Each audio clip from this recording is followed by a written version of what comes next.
عورت کے حیض سے پاک ہو جانے کے بعد اس پر واجب ہے کہ نماز اور دوسری عبادات کے لیے جو وضو، غسل یا تیمم کر کے بجا لانا چاہیے غسل کرے، اور اس کا طریقہ غسل جنابت کی طرح ہے۔ یہ غسل وضو کی جگہ کافی ہے۔ البتہ بہتر یہ ہے کہ غسل سے پہلے وضو بھی کرے۔ عورت کے حیض سے پاک ہو جانے کے بعد اگرچہ اس نے غسل نہ کیا ہو، اسے طلاق دینا صحیح ہے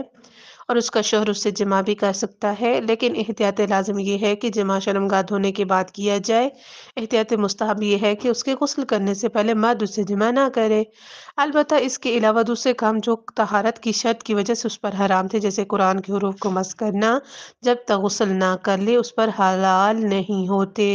بلکہ احتیاط واجب کی بنا پر وہ کام بھی حلال نہیں ہوتے جن کے بارے میں یہ ثابت نہیں ہو سکا ہے کہ یہ طہارت کی شرط کی وجہ سے حرام تھے، جیسے مسجد میں ٹھہرنا وغیرہ۔ اگر پانی وضو اور غسل کے لیے کافی نہ ہو اور تقریباً اتنا ہو کہ اس سے غسل کر سکے تو ضروری ہے کہ غسل کرے، اور بہتر یہ ہے کہ وضو کے بدلے تیمم کرے۔ اور اگر پانی صرف وضو کے لیے کافی ہو اور اتنا نہ ہو کہ اس سے غسل کیا جا سکے تو بہتر یہ ہے کہ وضو کرے اور غسل کے بدلے تیمم کرنا ضروری ہے۔ اور اگر دونوں میں سے کسی کے لیے بھی پانی نہ ہو تو غسل کے بدلے تیمم کرنا ضروری ہے، اور بہتر یہ ہے کہ وضو کے بدلے بھی تیمم کرے، یعنی دو کرے۔ اگر پانی وضو کے لیے اور غسل کے لیے کافی نہ ہو لیکن اتنا ہے کہ غسل کے لیے کافی ہو جائے گا تو وضو کے بدلے تیمم کرے گی، اور اس پانی کو غسل کے لیے استعمال کرے گی۔ لیکن پانی فقط وضو کے لیے کافی ہے تو غسل کی جگہ تیمم اور اس پانی سے وضو کرے گی، لیکن پانی نہ تو وضو کے لیے کافی ہے نہ غسل کے لیے کافی ہے تو ان دونوں صورتوں میں غسل کے لیے تیمم کرنا اس کے لیے ضروری ہے۔ بہتر یہ ہے، یعنی مستحب یہ ہے، بہتر یہ ہے کہ وضو کے لیے بھی وہ تیمم کرے۔ ذرا وہ نقصان کر رہا ہے۔